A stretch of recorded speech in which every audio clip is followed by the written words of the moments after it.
Hi YouTube souls, it's Corvus Bruxo, and this is an occult review again for The God of the Witches by Margaret Murray.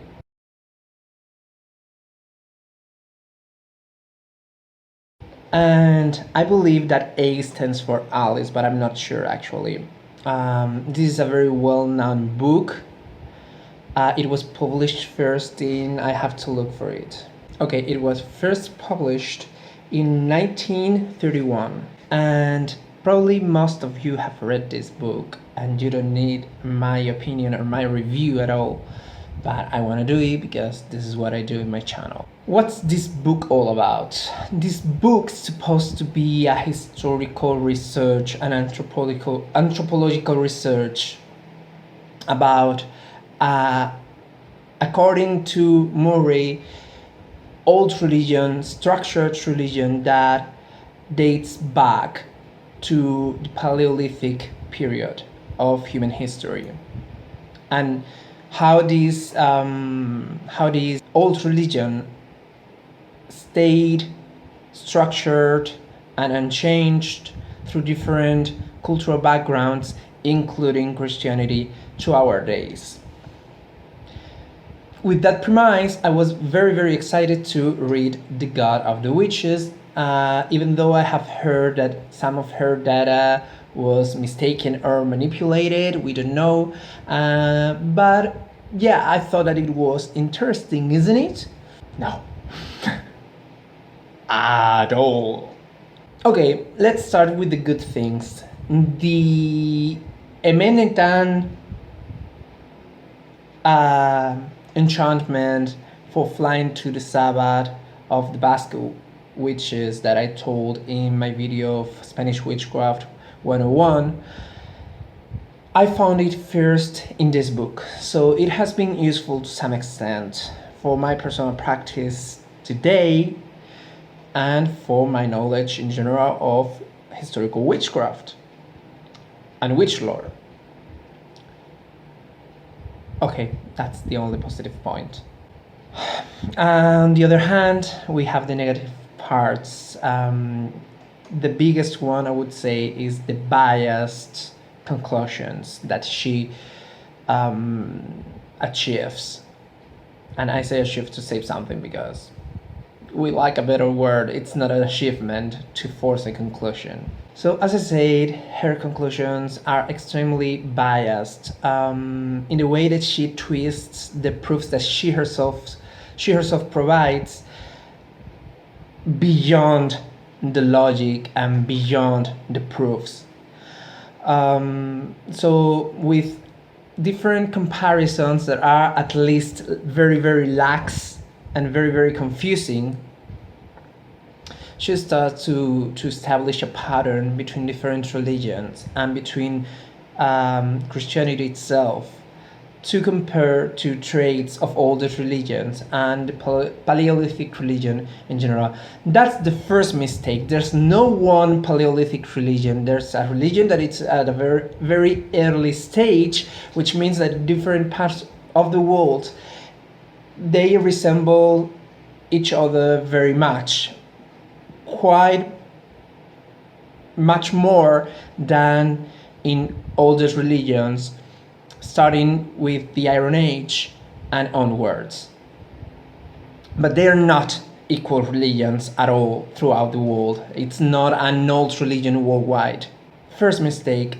And then you have the biased conclusion that I have repeated like thrice now, because yeah, she gives like these sneak peeks of information, never mention the source. You have to assume that she's right and she's not lying to you, and then you start to come to a conclusion yourself that may be similar or not to hers, but like you go to a logical path, and many of ours come to a logical path, and she goes like.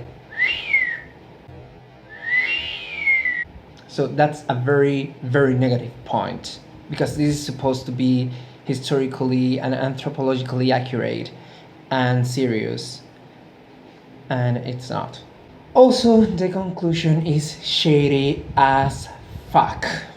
In the beginning, she starts to make comparisons between fairy folklore and the witches' beliefs and the colors that fairies were supposed to dress, and I don't know, a lot of information all mixed, and then mingle this information with the witch lore.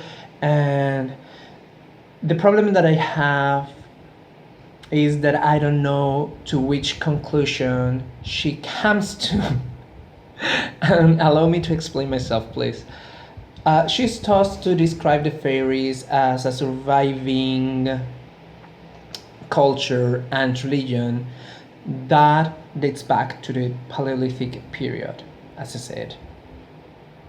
So this surviving culture would have a different religion, would have different skills that the witches learned from them. In that aspect, she is quite scientific. She doesn't assume magic as real, just analyzes the alleged religion. Then she starts to apply the aforementioned traits to the witch lore of medieval times and post-medieval times. And then what I wonder basically is that old religion witchcraft, or is that old religion the fairies' religion? Because she mingles the two of them. She never says that fairies and witches are the same thing. She says that witches have contact with fairies, and she assumes that these fairies are from an older culture, surviving culture from the Paleolithic. But then which is the old religion, what the witches practiced, which is what she's supposed to say, or what these fairies, which were another race, a surviving race from the Paleolithic or ethnicity, practiced and believed in. It's very confusing in that way.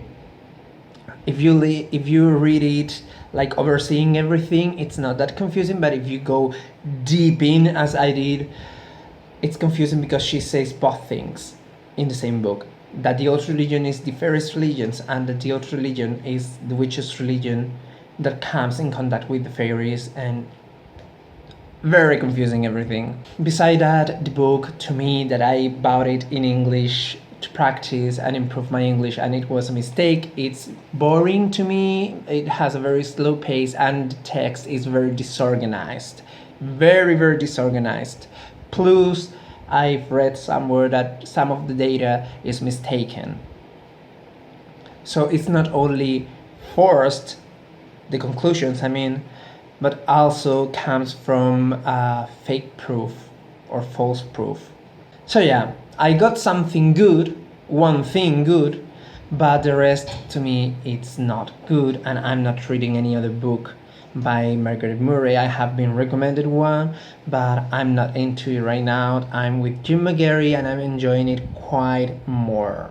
And in conclusion, and this is my conclusion, Margaret Murray, the good few things that you can scratch from her, represents perfectly the Latin phrase per aspera ad astra.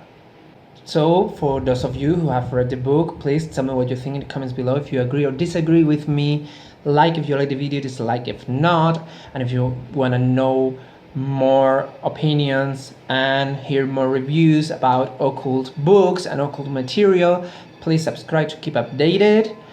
Thanks for watching, guys. May the gods and spirits watch over you, and bye.